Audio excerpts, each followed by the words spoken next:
તો જીલભાઈ જણાવો, શું તકલીફ હતી અને કેટલા ટાઈમથી હતી? ઓલ ઇસ્યુઝ હું લાસ્ટ 3 યરથી સફર કરતો હતો.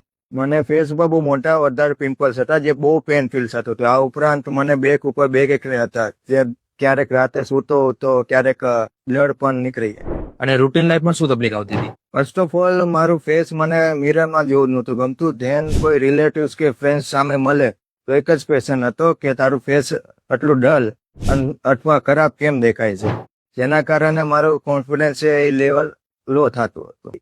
ટ્રીટમેન્ટ કરાવ્યા પછી કેવું રહ્યું? ટ્રીટમેન્ટ કરાયા પછી મને બહુ સારું છે.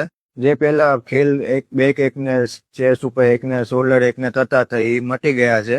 આ ટ્રીટમેન્ટને મારે વરસ પૂરું થઈ ગયું છે, તો હજી સુધી એક પણ ખેલ મારે થયો નથી. તો અમારા વ્યુઅર્સને શું સજેશન આપશો અને શું કહેવા માંગશો? જો તમને પણ એકને અથવા પિમ્પલ પ્રોબ્લેમ હોય તો તમે રેન્ડમ પ્રોડક્ટ્સ ઉપર તમારો સમય ખરાબ કરશો નહીં, પ્રોપર ટ્રીટમેન્ટ લો. આ highly recommended doctor Shankar skin and hair clinics.